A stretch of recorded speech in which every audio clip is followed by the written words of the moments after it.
Survivor 50, episode 5. And the Manchild, not happy with the way this went down. We will break it down and talk all about it. It's the Manchild Show with Boy Green Digital live Survivor recap show. It starts right now. All right, let's break it down, Boy Green. A lot to get into on this episode. Let's start. Whoa, hey, my pizza guy. What's going on? Will woke up with a crab right on his chest. It was so funny. We caught it and ate it. I give him flying hoops a minute. Give your hand.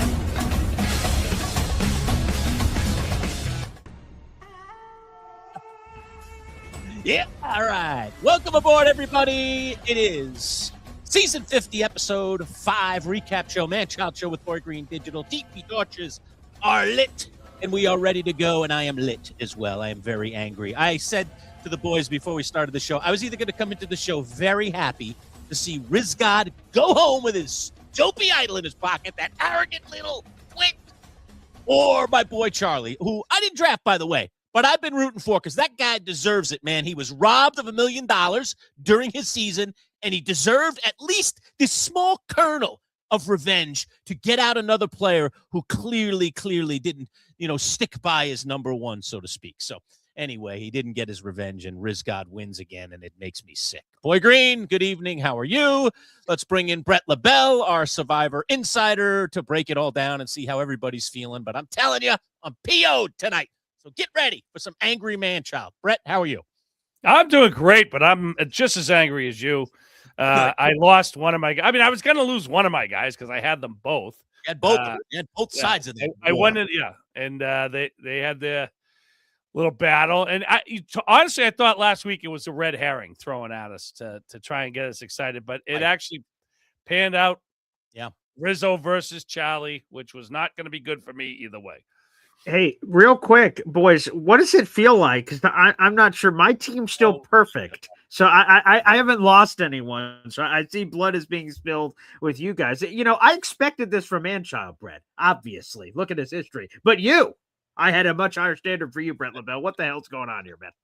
Well, I still got 3 horses in the race, so why don't you just settle down there, Boy Green? And if I remember, at least Lurch and I, although we do both have one person missing, we can hold our heads up high knowing that we've played an honorable game not only this season but last season. Yes, very true. Interesting. Honor is part of our thing. We are like coach. We play with honor, my friend. Yeah. Well, again, I don't know. Some of us haven't seen season 49 yet, so not sure how, trustworthy or this or that some of the, information is out there. But, yeah, we've got a lot to get into here, boys. The double elimination. Again, we knew this had to happen, Bret, at the beginning because 24 castaways, same amount of time. And, again, there's a tease of Jeff Probst saying this will change Survivor forever. I would have to imagine it's another multi-elimination. Maybe there's something pretty crazy to get more people out because, again, the mass is going to mass. I mean, we were on night 11. We're almost halfway through the game already, which is crazy to think about, but so many people are left. I have to imagine that there's more craziness, and that's unfortunate because I think I'm enjoying the amount of people that are there, and for some of them to start getting these torches snuffed quicker is sort of depressing, but I guess that has to be on the horizon, especially after a double elimination tonight. Yeah, I mean, I sometimes I like a double elimination. It throws a lot of stuff into the mix. People, things happen fast. I don't know. Tonight, I kind of feel like Rizo had it coming tonight just because he's starting to be cocky again, and this is going to make him even more cocky in the seasons to come.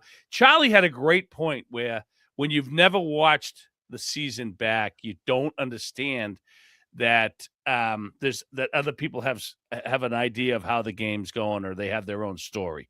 And I think that's so important because once, like, you go and watch the show thinking that your story is going to be up there, and when you see other people taking credit for stuff, you get humbled very quickly. And I forgot that Rizo has not seen his season yet. Like, it hasn't. Yeah. So he thinks, and from Jeff, playing him up, how great he played, please come on to 50. Like his head, it's got even bigger than it was when he was playing the game. So, which is true. And I also shout out to Devins, who also talked about it. Again, the awareness, right? Rizzo's Rizgod, R-I-Z-G-O-D, woo, Rizzo. And he's like, awareness of how other people perceive you. You thought you were hot blank on the island, but then you see how social media responds to you, how your tribe mates respond to you, interviews, X and all that. So obviously he got none of that either. So I will say, I feel, and I'm sure this is only a precursor of what's to come, Charlie, seemingly since the beginning and this moment happened, was hell-bent on getting rid of Rizzo because of the comment he made, which was stabbing an old wound, which was the Maria stuff, and he kept bringing it up, and it was like he couldn't, and he said it, oh man, as soon as I get rid of Rizzo, I can finally play my game, but I have to get rid of him before I can do anything.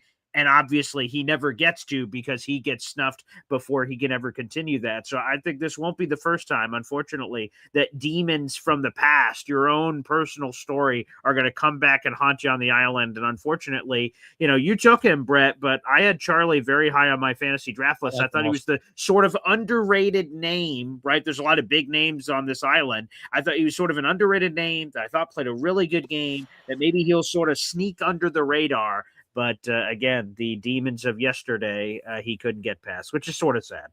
Well, Charlie played very well on his season, and he went far. And Yeah. I don't know. I see it. Charlie seemed tired to me the last few episodes. Like I don't see the spark in him. He seemed to be kind of, I don't know. Like even tonight when he got voted out, something just seemed very lethargic. He seemed very lethargic. You're not into it. He just didn't seem into it. And I think, when you put horse blinders on like Charlie had, like he needed to get Rizzo. The minute he heard that he took out his number one, he was like, I got to go. Sometimes when you put those blinders on, it's going to screw up your game. And you have to kind of be open to a lot of things. You got to be ready to stick and move. You have to kind of pay attention to what's going on around you. And, he didn't. And he wasn't locked in like he thought he was. And he went home. The only thing I could say, Bret, is that to Charlie's credit, while we all saw that watching it on television, his genuine resentment for the way that Rizzo played because of the one nugget that he got from Rizzo that he believed to be true, it's not like he spread it around to everybody. He kept it to himself and just tried to get Rizzo eliminated. It's not like he went and said, "Oh, I can't vote for this guy. It's he's disloyal." He didn't do that. He just tried to get enough votes, and all he needed was Camilla, who I don't get. I mean, an edit's an edit, and this is where you come in, Bret, because we get to just see the show, and when you just see the show and you watch the show, you just say that's what happened. But of course, a lot more happens. And of course, the producers are smart. They're trying to edit a story. They're trying to give us a feeling. They're trying to evoke things out of the audience. And you have to understand that in a lot of ways, as a viewer, you're being manipulated. But it really felt like Camilla kind of had decoded Rizzo a bit. So it's just so disappointing that when we got to that final vote, because I knew it was going to be a 4-3 vote, despite Jeff going to 3 and then pulling out the one vote. And it looks like Rizzo. And it's not going to be a landslide. We knew it wasn't going to be a landslide. We knew it was going to be a 4-3 vote. We knew it was going to come down to Camilla. I'm just disappointed that Camilla, upon hearing what Rizzo said in Tribal, upon kind of getting a good read, it seemed like, on him, she still, in my opinion, voted the wrong way. Well, let's tell that story real quick. So in case you guys missed it or forgot it. So this is a classic move, is that use the deceased around you, right? Kyle is gone. So you can tell all kinds of stories about Kyle that he can't defend or change. He's gone. So whatever story is in theory, it's just about the believable level. And he turns to Camilla, who's sort of the last piece of the puzzle. He locks in Sari, in theory, Rizgod. He locks in D. Valadares. So everyone's locked in except for Camilla. And he says, Camilla, his final words to me before he left the island was play with Camilla. And Camilla played it up in person like, oh my God, that's so sweet, how magical. And then behind the scenes in the confession, it's like, that sounds super questionable. They were playing for like 30 seconds together. Why would he have confided in him like that? She didn't buy it at all. So yeah, just to give some context here, Bret, before you answer. Come on. Yeah, she shouldn't buy it. I mean, she should have seen, and she was right. Like, he didn't. Kyle played 5 minutes of the game. How would they have that conversation? How would you even trust someone with that conversation? So I think, she read it right, and yet she still voted. She voted, in my opinion, the wrong way. But again, you got to understand, these people are so into themselves, and they think that they think their story is number one. So she thought that was the way for her. That was, for her game, that's the way she needed to go. Yeah, the only logic. Yeah, I was just going to jump in, Brett, and say the only logic I see in Camilla voting that way, because it seemed like she had the read on Rizo, is that she liked the one alliance better than the other. You know, that the idea of coupling up with Jonathan and that side and Devins, right, versus the other side, which just felt a little more powerful. I also think, but I think they're all the most dangerous players. All of those people are the ones that should be getting eliminated. But this is why players are good in Survivor, that they find ways to survive, like Sari, like Rizo, like D, who won the game. I mean, you know, these are brilliant, brilliant minds. You got to understand you're being manipulated. Yeah, but I would be very cautious with Rizo because he will cut your throat. And the fact that, you know, it's still, you know, it is crazy to me that he voted the way he did in his first season, you know, for the winner. So, you know, I don't think, I think that he's not going to help Camilla going forward, you know. Now, maybe what hurt Charlie was telling Camilla that, you know, about the idol after Rizo. Maybe he should have just not even told her about the idol, you know, because I think that seemed to affect her decision making. That, well, Rizo told me before, right? Charlie's late to the game. He's got a slow game now. When, you know, if Charlie had just, maybe Charlie should have said, hey, there's no such thing. He's making it up. I don't know. Come up with another story. Right. Yeah. I think that's what turned her off. And I think it was a mistake because I think Charlie would have worked with her, you know, going forward. I don't think Rizzo's going to jump on whatever he feels he needs to next, you know. All right, let's go back to the beginning of the episode. We're getting the after effects of Mike White being eliminated and Ozzy being pissed at camp. And now there's a lot of damage control. We saw the comment. It was teased the week before, but Christian, after all the voting happens, he's like, don't worry, Ozzy, I'll fill you in. He's like, too late, pal. And then they get there. And then Christian calls Ozzy, let me get this quote right, Ozzy Polly Prissy Pants was the direct quote here from Christian. He thought he was being a big baby about the whole thing and saying, it's Survivor, man. Get over it. The fact that Ozzy could have potentially been targeting Christian. Do you think Ozzy was being a baby, or, you know, legitimately his guy goes home and he again, emotions and revenge. He has that on the mind. Was that legitimate feelings that Ozzy was having there, Brad? Where do you stand in all this? No, those are legitimate. This is season 50. I mean, we're not talking about, you know, these players are all there. Wow. Ozzy knows how to play the game. You got to stroke these people's egos. And when you know, Christian should have thought about the fact that, you know, we go back to, this is going to be an issue when we go back to, because we're leaving him out of the vote. The fact that he doesn't understand why that's an issue is crazy to me. Like, because he's such a smart kid. Obviously, Ozzy's going to be ticked off. He's been ticked off in former seasons for the same exact thing happened to him. I think if Christian had come up with a better excuse to why he left him out, if he just come up with some reason to leave him out, or maybe if he didn't leave him out, I think things would have gone better. But I understand why he left Ozzy out. I think that it would have blown up on Christian's face. Well, Ozzy said it himself, Brett. He said, I would have let the plan out. I would have let the cat out of the bag. He would have ruined the Mike White blindside. So now you got war. Now you got potentially Mike White really upset with Christian, and maybe Christian's the one that ends up going home. So by not telling Ozzy, in a lot of ways, Christian might have saved his own hide, which is smart, by the way, in the game of Survivor. I mean, otherwise, that whole thing blows up. So yeah, Mike White would have gotten out of it. If he would have gotten the heads up from Ozzy, he would have been able to save himself for sure. No. Listen, you're misunderstanding me. Yeah, I agree with you that, but you have to understand, like, for Christian to go back and say, I don't understand why he's being such a baby. Well, of course he's being a baby. You left him out of the vote, and you're supposed to be aligned with him. I'd be furious. I would be gunning for Christian just as much. He should have seen this coming. The point is, there's other ways he could have, delivered why he did that later, saying, hey, Mike was coming. I just felt Mike was coming out to me. Like, he should have put it more on himself than just saying, well, Ozzy, I just left you out of the vote so that you wouldn't have to vote for him. I don't know. I just thought he didn't sell it well. And if he sells it a little better, maybe it doesn't come down to that war. Or maybe you have to say, you know what? This is going to come down to a war. I got to be ready to take out Ozzy next, just in case that happens, you know, instead of giving him your, shot in the dark. Right. Yeah. Were you surprised that Christian gave up the shot in the dark to Ozzy? I mean, this was clearly Christian putting his life in Ozzy's hands and saying, here you go. It's up to you. You can He has no eliminate other me play, tonight, right? and Ozzy could have, and it almost felt like he was going to. Right, but right. I had this feeling in the back of my head, despite the edit, that Ozzy was going to play it the smart way. He wanted Angelina out last week. I know they could still get her out, but look, it looks like there's going to be a merge. We'll get into that because we saw the coming attractions, and it looks like we've got something cooking here.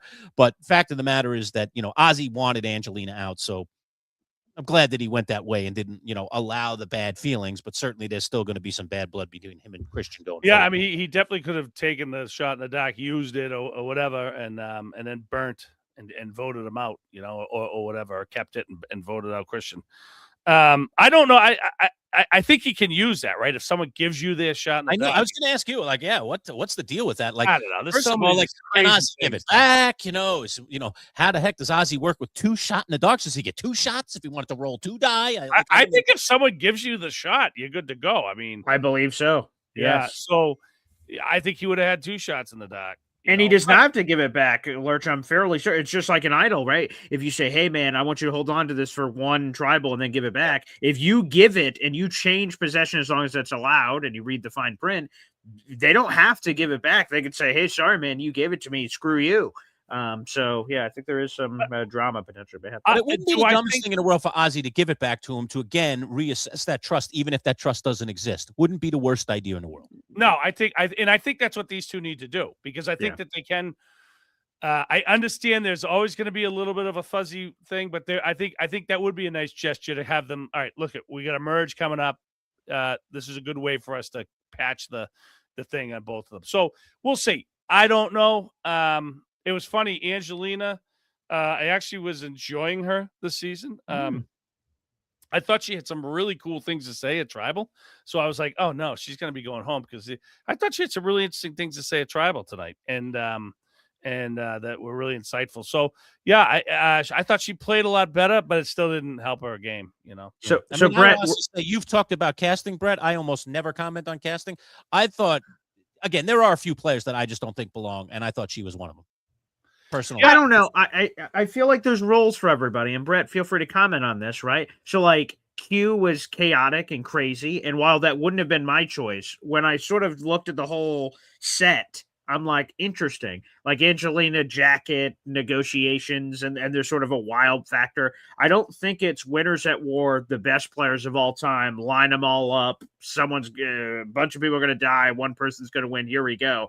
I'm not sure if they even equaled their own theme on 50, but in terms of roles and people bringing different elements, I thought she did that, even though she was my favorite. What about you? So you're saying it can't be all leaders, basically, I think is what you're saying, boy. Basically, yeah. Kind of had a ghost editor until tonight, but what the thing was I was kind of enjoying her this episode. Okay. I was, I mean, I think back to her first season, when she's trying to get the coat, she's annoying everyone. And of course that's editing. Like, I've met her. She actually is a really nice person, but it's just kind of funny, but I just kind of really enjoyed her this season. And I thought, like, I can't remember exactly what she said, but I liked a lot of stuff that she was kind of explaining how mad, talking about Ozzy and having real feelings. I kind of like that. And then there was some other stuff that she mentioned going forward. And I like, at the end, she gives her jacket over to them. That's what I was going to ask you. To tip her hat to what everyone's been talking about in her last season. So, I kind of enjoyed her this season. I really did. Okay. And but she look, it's all people we know that are going to go home every week. There's nothing we can do about it. So let everybody in on that whole jacket thing, that gesture, Brett. Let everybody in. Can you give that story? Or yeah. So she wanted. I can't remember the woman's name, but she was getting voted out, and it was cold at night. So Angelina wanted she's like, as she's going up to get her torch snuffed by Jeff, because she's Natalie. Yeah. She's like, Natalie, can I have your jacket? And she just voted her out. Natalie wouldn't even acknowledge her. She's like, Natalie. It's like, I'm getting my torch snuff. It's like she was so like out of touch. And of course, now she's a mother. Now she's married. Like, Angelina's grown up a lot, but I kind of enjoyed her this season. I like that too. That was a nice homage for her. Yeah, sure. I would have given mine. I like that she tipped her hat to that, and and threw her jacket into the ring. I thought that was hysterical. Like, She hey, made listen, that spectacle. She said, Jeff, I yeah, have one more thing to do here. Hold on a minute. And I was like, oh boy, what's this going to What's be? going on here? Yeah. yeah. So that was nice. All right, so you tip your cap to that, Brett. I can only imagine that Jeff Probst cracking out player impressions at Tribal. Jonathan made it on the list. Let's see, he did a great Colby. That was on the list for Jeff. He did a Christian. And I'm going to be honest, I was hearing them and the dialect and the verbiage. I was like, wow, those were actually pretty decent from Jeff Probst on all those guys. Again, Jonathan, Colby, and Christian. What'd you make of those, Brett, at Tribal? Yeah, I mean, I thought it was fun for once. Like, I thought Jeff was fun tonight. I enjoyed that. I enjoy impersonations. I enjoy that he was doing that. I wish he did that more on our season. I wish because he must have impersonated a bunch of us. Do you think he's got a Bret LaBelle up his sleeve? I mean, he has to. Come on. Oh yeah, no, he does. Do you want to see that, Brett, or no? No, I don't. I don't. But I will say that I did enjoy Jeff tonight, and I don't normally anymore. I find him to be quite annoying, but I thought he was great tonight. I thought it was funny. So. And I think there's more to come, right? So we're on episode 5 right now, recapping it. So he's had a breakout rap session. He's had these impressions. He's had random voices at the beginning of Tribal at first. I mean, he's had a little bit of everything, and we're only a little piece into this. I think we're going to get Jeff Probst loose throughout the rest of this wave, for better or for worse. So it looks like he's having fun. So as long as he's having fun, hopefully all the castaways are having fun. I guess that's all that matters. Yeah, it doesn't. From what Charlie did not look like he was having fun. He really didn't look himself. I don't know what's going on in Charlie. And hopefully, when I see him, I think I'll see him this month. I'm going to ask him. You know, geez, he just didn't seem like himself out there. And that's huge. If you're not in it, you got to be in it 100% out there. Well, this quote won't make him feel any better, but D had this quote earlier in the episode saying, I actually thought Charlie was the most dangerous player here, but I actually think he's the dumbest player here, is what she was telling Riz God about Charlie. And Charlie, I will say the sloppy gameplay he had at 5 a.m. First off, Rizo sleeping in the boat and basically like hugging the middle of the boat was an interesting choice for a sleeping choice, but that's neither here nor there, I suppose. But Charlie comes over, knocks on the side of the boat and goes like, hey, you didn't tell anyone about that Billie Eilish idol, did you? And then that sends red flags for Rizo, who now sends Rizo after Charlie. And then, so it felt very sloppy by Charlie to sort of, that's not normal conversation. I would say, I don't wake Brett up with a coconut and say, hey, by the way, since you're up now, idol, like that felt very sloppy for Charlie, unfortunately, part of his demise there. So yeah, that was strange. Yeah, I feel like they all just want to say her name on the air so that they hope to meet her or something. It's very strange that they keep saying the Billie Eilish thing. But yeah, something felt off with Charlie this season. I've really enjoyed him in the past, and I don't know. I feel like Rizo just he just kind of slithers. He gets through everything. It's kind of he's like crazy. So give us the scoop later, Brett. When you talk to Charlie, please, if you find anything out, like maybe something was happening to him personally or something was going on, I'd love to know too. Because like I said, I mean it. Even though I know he was on your team, Brett, he was very high on my fantasy draft board. I thought very highly of him heading into this. So well, I also think there was a tribe of people out there that weren't really like D can say that. First of all, D, they need to be going after D. You can't have absolutely, of course, a winner, right? Very dangerous. Gotta go. But I think Rizzo's gonna have some trouble when he starts to get in with the big dogs, because I don't think a lot of these older players are gonna tolerate him for very long. So we'll see. But I think there's always a lot of people out there, saying I don't know about this kid, So, well, one of the most entertaining things for me tonight, and we knew that Coach was going to be incredibly entertaining this season, and of course he is, but he's rolling out the nicknames. First, he rolls out his own nickname, right, and calls himself the Tide Walker. All right, like, what a cool new name! I love it. He's not the Dragon Slayer anymore. He's the Tide Walker. I mean, it's so Game of Thrones like almost. I was like, ooh, And then he gives Joe the nickname the Stone Bell, named after a Stone Bell monk. Okay, yes. The Stone Bell monk, because of his incredible loyalty. And then he corners Colby. And Colby gets that nickname you see right there on the screen, the Oak-bound Warrior. And Colby's listening to the whole diatribe and like, all right, coach, it's cool, but what the heck planet are you living? Although, in the confessional, Colby says, actually, I was very touched honored. by Yes, he was Dragon honored. Slayer's thing here. I didn't have it on the bingo card, but it was pretty neat. And it seems like, I don't know if it's this or what it is, Brett, but it seems like the OG players are like, we're going to look out for each other, whether it's spoken or unspoken. And Colby, after this Oak-bound Warrior nickname drop, he said, I'm cool riding it with Dragon Slayer as far as I can. Dragon Slayer himself says, if me, Joe, and Colby can try to get as close to the end as possible, wouldn't that be a pretty cool story? So it seems like, again, some of these OG people, even though Joe technically is not of that group, that they are trying to look out for each other. Yeah, I mean, I think in the back of their minds, they're going, is this guy nuts? First of all, let me just say, I am here for the Tidewalker. I love Coach. Yes. I love that this is going on. He's awesome. But I think older players, like, even though they might say, what is he talking about? Yeah. Meaning Coach.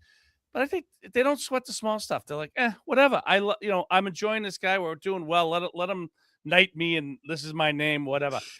But it's just like, I'm like, wow, I loved that.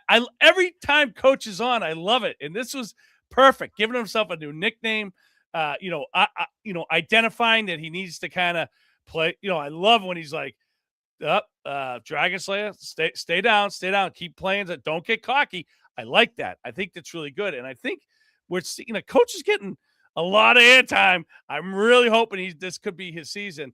And I think it's been a lot of fun to watch. And that's what I think 50 needed on it. And thank God we have it. And I thought to myself, what if we had on another tribe, Philip? Remember Philip? Oh, yeah, Secret Agent Philip. Yeah, I'm like, that's the kind of thing that would make 50 a lot better than it is now. I don't need to see the Riz God. I love myself. This is who I am. I want to see Dragon Slayer. I want to see Philip, telling Boston Rob he's, giving him a nickname. Like, this is the kind of crazy people they always had on Survivor that made it so great. Yeah, definitely true. And, I'd be thrilled if any of those three players won the game. I'm just not sure if they can win the game in this devious land that Survivor has become. Loyalty can get you so far, but these days loyalty doesn't usually get you to the end, because you have to have this kind of ruthlessness to you in order to get to the end and, and finish strong and get that $1 million. It's just kind of the way it is. Agree or disagree on that front, Brett?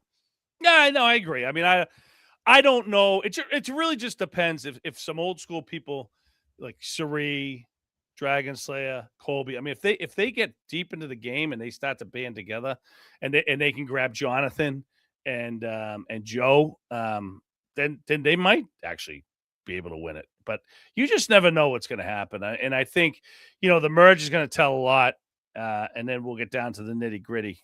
Who's the final 5, final 6. So we brought up Coach. Coach himself said, we're seeing 4.0. He is not Coach. He's the Tidewalker. Okay. Oh, Tidewalker. Yeah, I got to get that. I got to get the new nickname in there. Tidewalker says it's 4.0 Tidewalker. His social game, which people have criticized in the past, he says, my social game is, in the past, I used to draw lines in the sand and I was combative and all these other things with some people that I had a bad rub with. He says now 4.0 social game for the Tidewalker has evolved a new layer. And then when Dragon Slayer was doing a confessional and he said to himself, like, oh yeah, I've got it all figured out. Whoa, Dragon Slayer, calm down. Love that. He was speaking to his own Dragon Slayer. Calm down, little fella. All right, bring it back home. We don't want to get too arrogant here that we're in a great position. I just love him. He's like one of the best characters that have ever been on television. I love him so much. Boy Green, I loved that scene.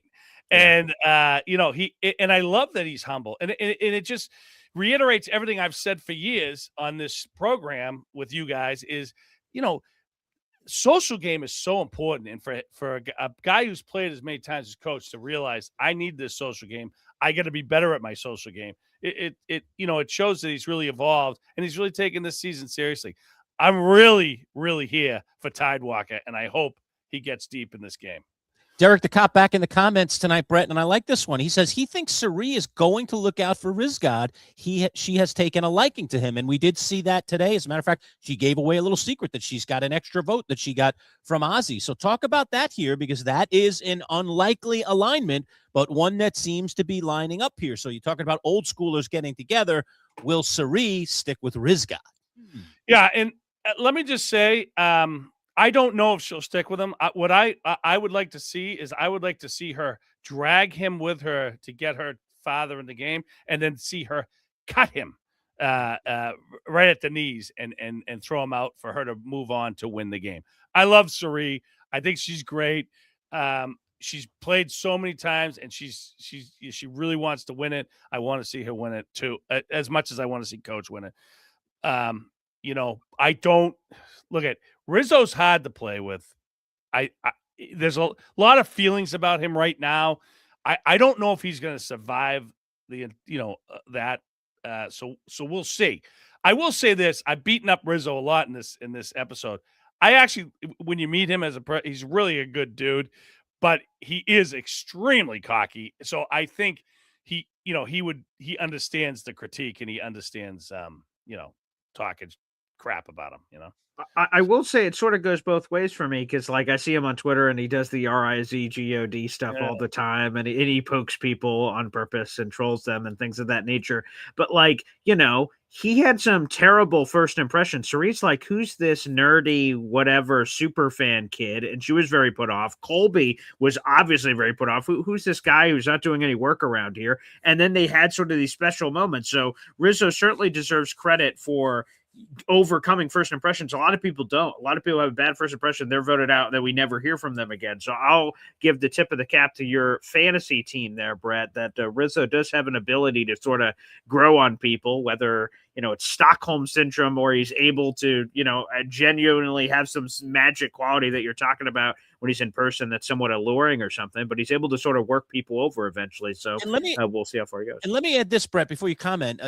When I was watching Tribal tonight, that Tribal of that tribe with Rizzo, it were parts of it where I was like, I felt like Jeff was like, almost, it felt to me like he was cluing Rizzo in that he could be in trouble. Like I was feeling like, is Rizzo now going to play his idol? Like Jeff was raising all these things, going back to Rizzo and raising issues with Rizzo, and then other players were kind of towing that line very delicately. I was like, don't let him know that they're going to vote for him, for crying out loud. He's going to play the idol, and then Charlie's going to get eliminated. And he didn't play the idol anyway, but I don't know. Does that ever happen in Tribal where you feel like the way that I know Jeff's job in Tribal, but he's trying to push some buttons somehow sometimes. Do you think that, have you ever felt that influenced the vote in any way?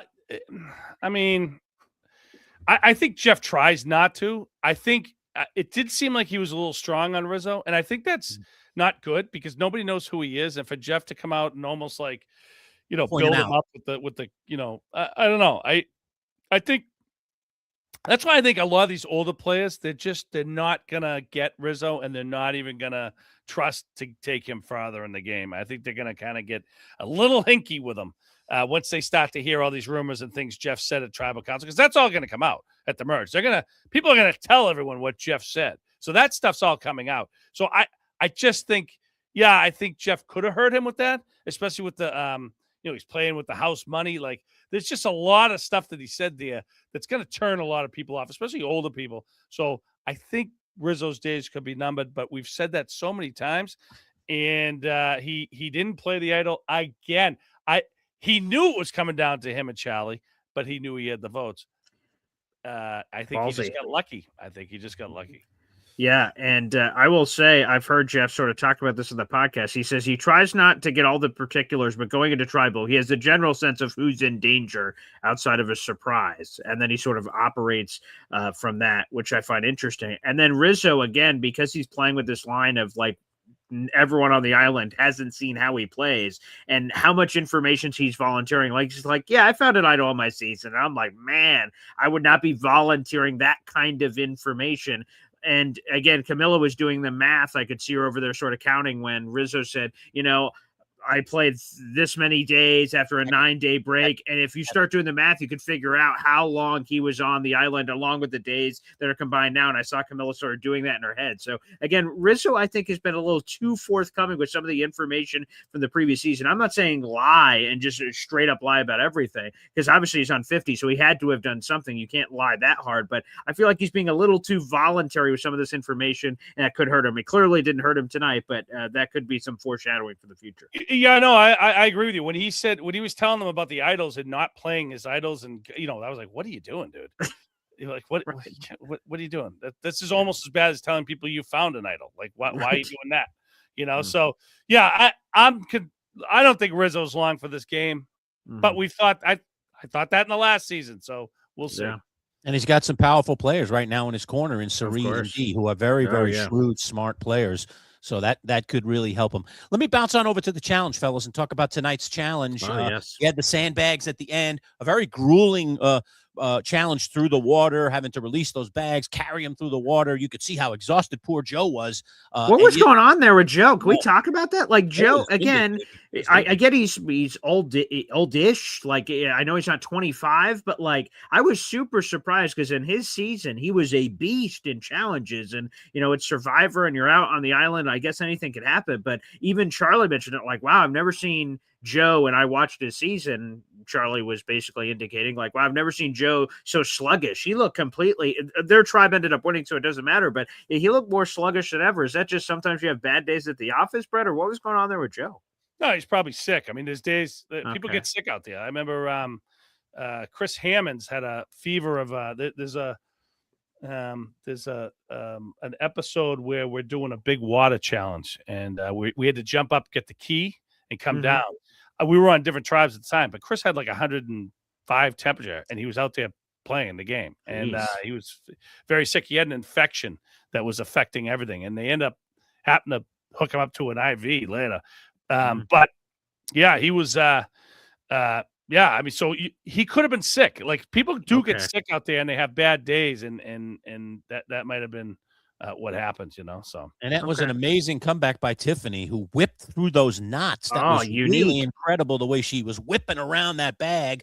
And then Joe finished it off by, despite him being tired, landing those sandbags on those tiny little perches. That was a very, very difficult thing. One other thing to note in the challenge that we can mention is Colby sat out. Something's going on with his foot. Hopefully his foot gets better, because, definitely that tribe is going to need some Colby action in some of these challenges. But it's part of getting old there, Brett. Part of getting old, man. The old foot hurts a couple extra days. You don't get that immediate bounce back. Hey, I got a good night's sleep, my foot's better. Sometimes the last 3, 4, 5 days as you get older, man. Yeah, no, it's true. And, look at the other thing is sometimes when you get out there, like, if you're around the tribe, you're staying in the shade, you're not going out there. When you're at one of these events or, challenges, you're out there in the sun. So like, if you're not hydrated right, I mean, that could bring you down pretty quick too. So I'm sure Joe's going to be fine, but it didn't surprise me he had a bad day out there. Tip of the cap, by the way, on the shot selection. It was cool seeing Ozzy and Jonathan go at it. They're beautiful dolphins diving into the water. And in my head, if I ever get on Survivor, I feel like that's what I'm going to look like. But it's actually, I'm going to just be a beached whale that sort of does a pancake into the water. I think it's going to be this majestic. Woo! And the water barely moves as I dive in like a dolphin, but I think it'd be like, like a blowfish, just like, seizing over. So that was cool to see in the shots. We don't go to that sort of level here when we're talking on these Survivor recap shows, but man, the camera team and so some of the editing looks really cool on some of these challenges, Brett. Yeah. I mean, the challenge was fun. We did a similar challenge like that on Millennials versus Gen X, especially that beginning part when you got to get the bags down and all that stuff. But it was cool. I mean, I always enjoy the challenges, but I loved about this episode, we had a lot of camp time. Mm-hmm. Part of it was coming really attractions were revealing. Let's discuss them, gentlemen, because two things that were said. One is it appears that there's going to be a merge already, so that one tribe is getting pretty small anyway, so you knew something had to happen. But it appears we're going to get to the merge. And then the other thing is Jeff made some kind of proclamation, something that will forever change the game. Any idea what that could possibly be? Let's pontificate. It's got to be more eliminations, right? Because, like I said, when you start off with 24, and I know there was one medical evacuation, it has to be something crazy like that. Maybe it's a unique thing. Maybe it's not even a tribal thing. It's some crazy new way that someone gets eliminated like instantly. I don't know if it's a popularity contest or what. Something happens, or drawing rocks, whatever, to get people out, because they have to be creative. 26 days, 24 people. They have to do something to make up the time. And like I said, we're almost halfway through. I think we just had night 11, which was tonight. So I think that might be it. But Brett, what do you think? I mean, if they're going to do 24 people, they should have just said, we're going back to 39 days. First of all, these newer people wouldn't know what to do. They'd be going crazy. No, so first of all, it's interesting. The merge has 17 people. So that'll be interesting to see how that goes. That could throw a wrench into a lot of people's games. Yes. I don't know. Whatever Jeff's saying is going to change the game forever is probably going to ruin the game forever. I mean, they've already ruined the game forever in the last 10 seasons. So let's see how bad they screw it up now. So, yeah, great. You're not feeling great about that. No, I'm not. Anytime Jeff says something like that, it's never good for the game or fans. All right, Boy Green is up the big board, so let's talk about the fantasy draft and how we're all standing right now. I know Boy Green doesn't have any eliminated, but is he in the best shape, Brett? Or who is at this point? Who are you really liking in this dog race right now? Well, I like the Tide Walker, and he's got him at number 1.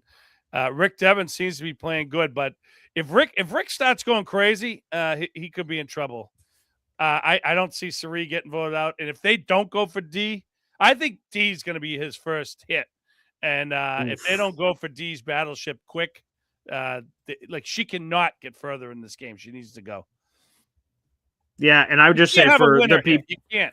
I agree. I agree. And I feel like that has to be said. Now, if I'm D and I make it to the end, I'm like, how did you let a winner get all the way to the end? Isn't that impressive? And that's part of the pitch, I guess. Right. But for people that are just joining us, we have 500 people in the room, which we appreciate. So many people watching our Survivor recap show. We do this every single week right here on the @MC Show digital channel. So this should be your go-to shop for Survivor post-game recap episodes. And this graphic I have on the screen is our Survivor fantasy draft we did way back in the beginning of the season. Each of us, Manchild, Boy Green, and former Survivor castaway Bret LaBelle each did 4. It was a snake draft. We ended up with 4 castaways apiece, and the red and the X indicates that someone was lost already. Now, again, there's no typo. I don't have any of those on my side, but if that were to ever happen at some point, that one of mine, I guess, would turn red with an X. But Lurch, Lurch, you have a lot of experience. You're starting to understand why he likes Rizo so much, Brett. You're starting to get that. You're starting to get that. I don't have Rizo on my team, buddy. Yeah, But why you like Rizo? Why you like channels Rizo in his Rizzo. He's the greatest of all time. Didn't you hear that? He's the RIZGOD GOAT. You know. Yeah, that's beautiful. I'll tell you what, though, if D does get to the end, like you just said, spoke earlier, that is good on her. Like that would be very telling of what a great player she is. But I just think the rest of these players are here to make up for not winning before. I find it very interesting that she's still here. You know, I need Christian to get back in the game. He's in a little peril, but this merge should help him because he can move towards other people that are of his ilk. So he can get away from Ozzy, who's clearly got a giant target on his back right now. Joe is settling in nicely on my team now. Joe's kind of flying under the radar. He's in that really solid alliance with those other 2 old timers. I love it. I love that. The Stone Monk. The Stone Monk and the Oak guy, whatever the heck it is. All right, I love it. And Genevieve, I don't know. She hasn't been getting much of an edit. She didn't get much of an edit at all tonight. We're also seeing is the little bit of the tension between her and Aubrey and the fact that the 2 of them seem to be lining up each other in their sights. But, do either of them have the votes? And does it even matter now that we're headed to the merge? That might be all for naught. Yeah, I mean, about my team, I think Ozzy, I really liked Ozzy's edit today when he was meditating and all that. I'm like, wow, could we see a season where Ozzy wins it? I don't know. But I liked what I saw today, and I liked that he's getting a lot of airtime. Colby, same thing. I like that he's hurt his foot. Now we're worried. Is he going to be able to stay in the game? So, I like these stories. Rizo, I get a kick out of him. He's fun to watch both seasons. Let's see what happens. I think I'm in good shape. I'm going to say I'm in good shape, but who knows what next week brings. The merge will tell a lot. Yes, it will, for sure. Manchild, are you in good shape? No, I'm always in terrible shape. I really am not. I don't see the winner on my side of the board. I don't. Genevieve, if anybody, to be honest. Genevieve, if anybody, yes. she's going to have to get sneaky and slithery, Yes. and the merge might really help her. So I have some faith. She's bright, and she can maneuver. Mike White could have done that too, but he just played too aggressive too early, and he got himself in trouble. I don't know. Christian, I like Christian a lot, but can he bounce back? Sometimes he just doesn't. He just doesn't do the right thing. I don't know. And Joe, like I said, if Joe wins, it's going to have to be on loyalty, and then he'll have to pull it out in the end.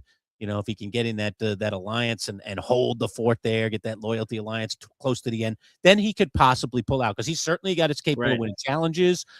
He is a very likable guy. And I think we haven't seen a ton of edit for Joe. We've seen him a lot in challenges doing good things, but we haven't seen a lot of Joe's social edit. That's because his tribe until tonight hadn't even, his tribe hasn't even gone to tribal yet. I mean, that tribe has been perfect. So, again, you don't know where you stand until people start going to tribal, and that tribe hasn't even gone to tribal.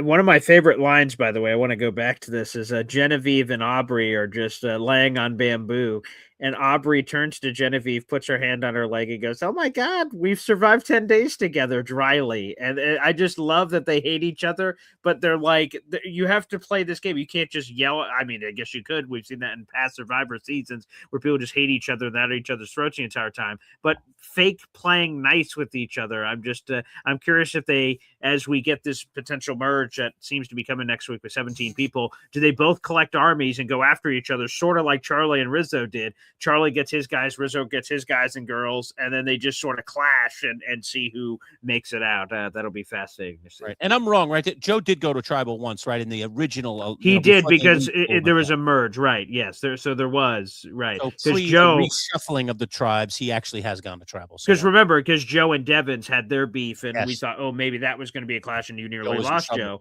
Yeah. So he has been before, but no, the tribe of Dragon Slayer led, those people haven't been, but there's been, I understand the confusion. There's been a few merges. There's about to be another one. So, there's a lot of hoopla going on.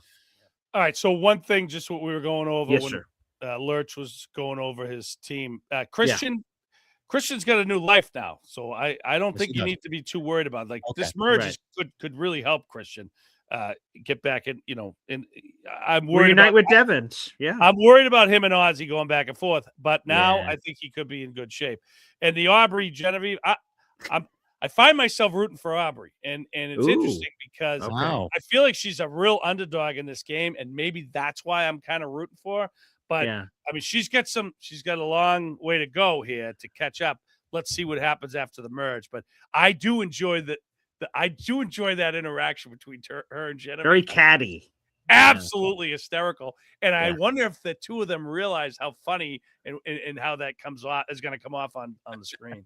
And I feel bad for Aubrey, because I just feel like it was just simply miscommunication, getting off on the wrong foot. I think Genevieve legitimately respected and wanted to work with Aubrey, and maybe Aubrey did too, but they had this awkward interaction that they seemingly couldn't get over, where Aubrey just came a little too cold to Genevieve, saying, "Hey, I want to get right down to business. Are you here?" And I think that's sort of a organic interpretive thing that I got to sort of, if me and Bret are on the beach, I got to sort of get a vibe from Bret that, oh, wow, we're joking around. Okay, we're serious. But if someone's acting too serious and someone's in a funny mood, that you just catch them off the wrong time, and then that sort of dooms the game. So I hope Aubrey sort of gets back on the bicycle here, because I think it was legitimately unfortunately, just this bad rub between them. I think her game would be totally different if we just slightly alter that first interaction, which is too bad. So I mean, it's all how people take you, right? It's knowing how you're perceived, and you think you had a good conversation, the other person read it completely differently. I've had it happen to me out there, and it's not fun, and it can blow your whole game up. So it's but some people, when you're having a conversation, you really have to be paying attention to every word that you say, because people will run with the wrong interpretation of it. And here's my last one that I just wanted to throw in. And I felt terrible for Angelina, because if I'm Angelina and I was watching this episode tonight and I'm hearing other people just say, great, Angelina's just a random number for me, and the way they're talking about her, she's easily expendable. Like I could get rid of her in a second. And I'm like, ooh, family, let's watch 50. This is great. And then I get my family around the TV or God forbid, do a watch party. And I hear that's how people are talking about me. Like that's, and she's out now. So that's sort of her survivor story outside of whatever, press she's going to do tomorrow morning with all the Survivor media people out there. So she'll have another opportunity. But man, that just has to suck. And that's sort of, I've applied to get on the game a bunch of times, and you think you want Survivor, and then you get that, which could possibly happen to anyone out there. That's just brutal, man. That's brutal. Oh yeah, no, I mean, it happens to us all, but you're humbled. I mean, she's expecting it now. Like she might be having a watch. Right. I doubt she's having a watch party, but if she was, I mean, she's used to. We're all used to it now. Like I would not be shocked about any of the crap people said going back. I was shocked watching the first one when some things were said or done. I was like, "What? Well, that didn't happen like that," or I can't believe that person said that. But yeah, if I went on again, or it just wouldn't even faze me because you just. What's your advice though to people? Because Bret, I imagine, especially people that are just a construction worker or something, and you just live your life. You go on Survivor, it changed forever, and people are criticizing you on social media for how you interacted with this or how you did that, and then for them, it's like, oh my gosh, I'm not used to receiving this kind of intense reactions in my life, and now all of a sudden it's thrown on your doorstep. Like, how are you supposed to respond to that? How do you react to that? How do you what kind of advice do you give for people? We're going to have future seasons that have first time players again, and they're going to be going through this for the first time. I mean, I say it to every one of them: don't go on social media. And you can say it to your blue in the face. They all do it. They all go on social media, and they all get hurt, or they get they go crazy, and they do. So it's like, everyone tells them don't do it while you're airing. Stay off of it, but they all go on because they have to. Look at it's reality stars. They're all obsessed with it themselves, and they have to see they have to see people talking about them.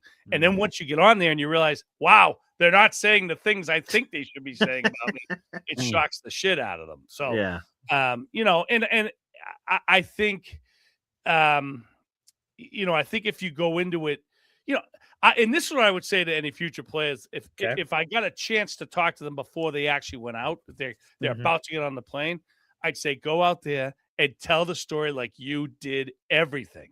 I'll tell you, if I ever go back out there, you're going to think I'm the star of the show because I'm going to have done everything, because that's what people do.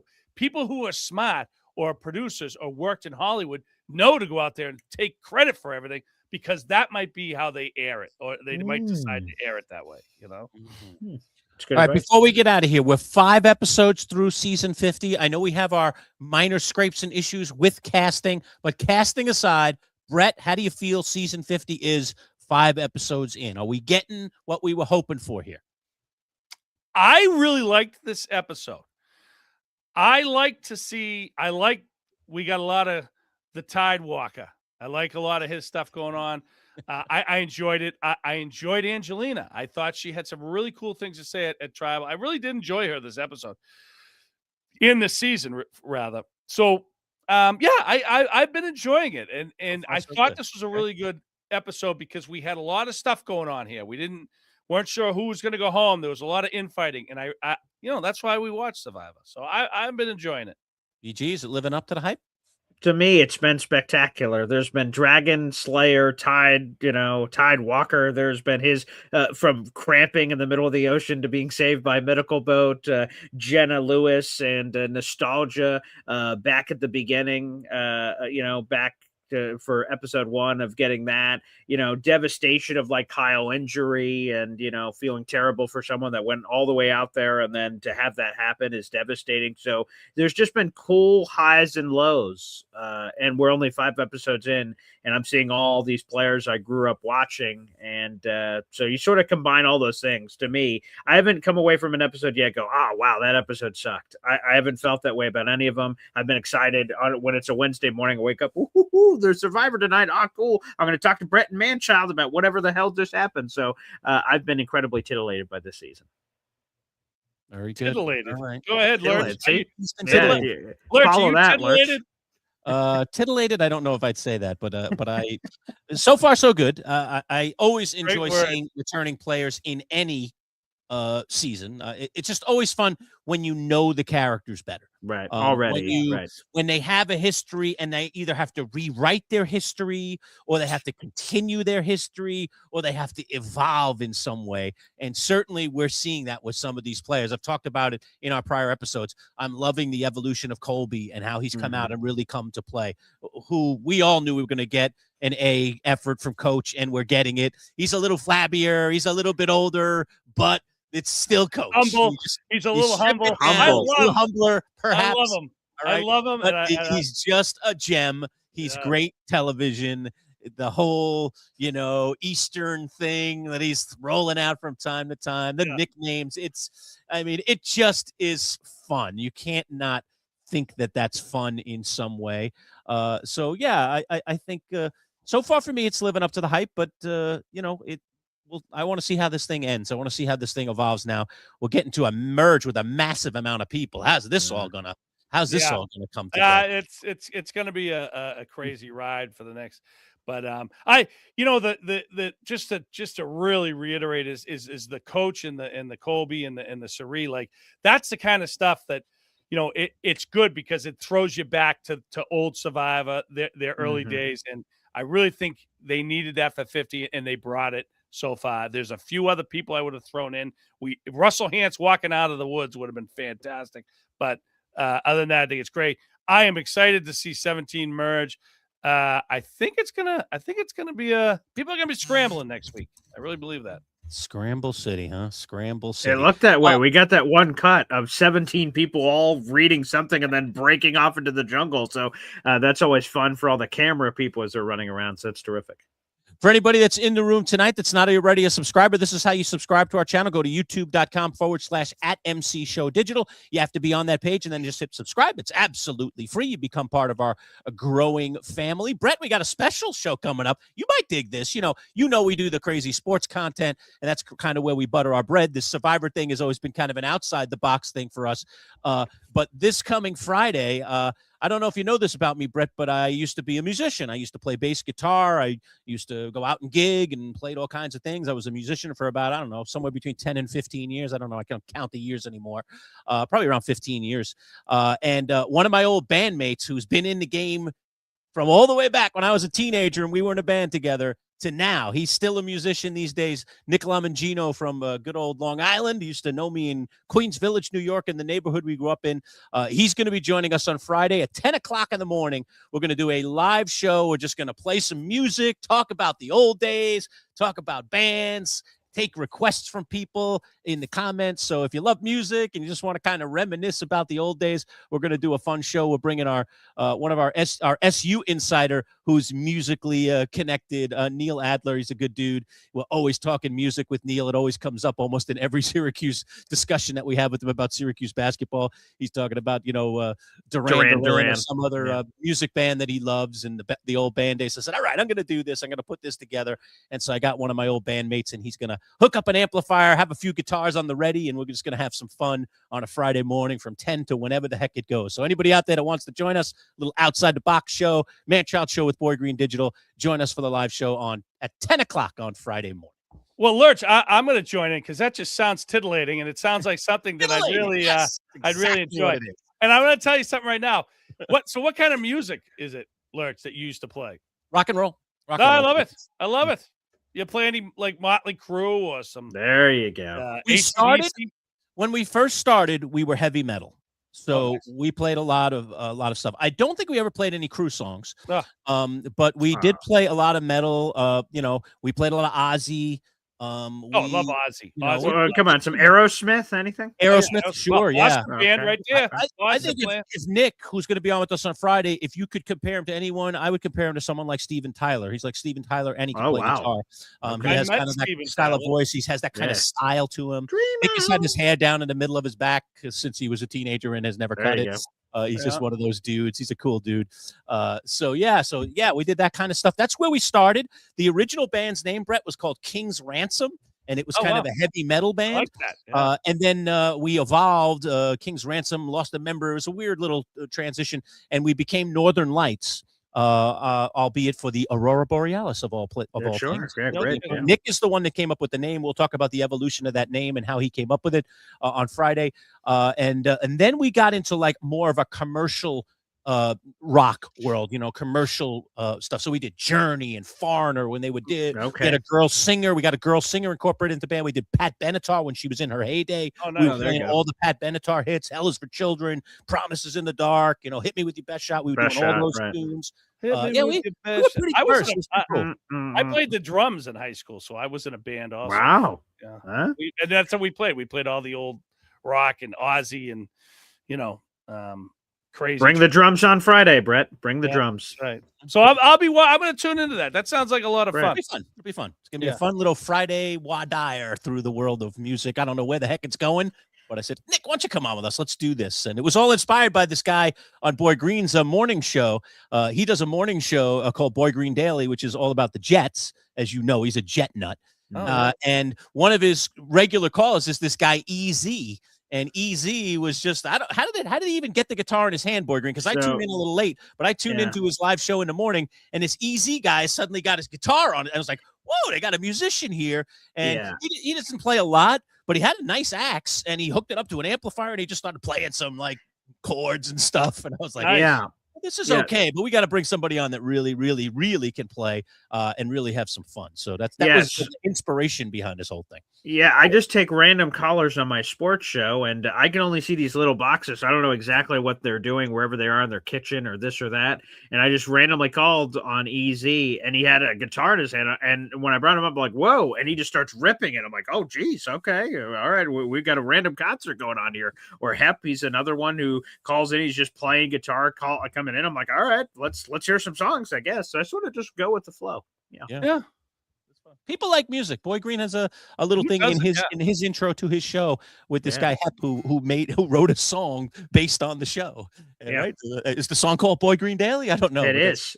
He played it live at our tailgate last year. And he played it live at the tailgate. We were tailgating at the Jets and the Cowboys, unfortunately. An unfortunate game for the Jets. But nonetheless, it was a good time was had by all, as they say. A good time was had by all. All right, Brett. Well, thanks as always. Always good to get together with you on Wednesday night. So get some sleep, and we'll see you again next week. We'll see how Dragon Slayer starts, if he can give out some more nicknames, or is it just going to be the three guys? And is that going to be Tide Walker? You got to call him by his Tide name. Walker. Come on. Yeah. Right. I'm sorry, the Tide Walker. Yes, the newly named Tide Walker, the self-named Tide Walker. I'll tell you what. If I could get one thing, before I go, the bucket list item, it's a nickname from Coach. If I can ever get, I wanted to get mine. Taking me to Japan or someplace in the East. Hey, this is where it came from. There were these monks up on a hill, and I saw them, and it made me think of you, or some crazy thing like that. I love it, love it, love it. I wanted to get my nickname from Coach also, but they put the wrong people on 50. So what can I do? What are you okay. Which, by the way, I can't. I was trying to see what his band is called, but Coach / Tidewalker / Dragon Slayer / every nickname he has. He's actually has a band that's touring right now, and it's oh my god, I think his name's Ben from a recent Survivor season. Yeah. The one with Charlie. He was on with Charlie. And they went back and forth on the Taylor Swift stuff. Ben and Dragon Slayer are in a band together, and there's other people in the band. It's touring. So, Lurch, that's your chance to go meet Dragon Slayer and Tide Walker and try to see if you can get a nickname. Go see his concert, and he's playing the trumpet and everything else. I mean, wow. I saw clips on his Instagram. So, yeah, apparently that band is touring right now. So, and we forgot to mention it in the show, but I really did not enjoy Rizgod quoting Taylor Swift on the way out as he was talking about banishing Charlie. That was not. I can only imagine Charlie's reaction to that. That's got to feel brutal. Like he already hated his guts, and now he's like sticking it to him when he leaves. It felt very Big Brother to me. I was all set. Very personal. Big Brother, yes. It felt like a Big Brother show instead of a Survivor show, which is what they're going for. So. Yeah. Okay.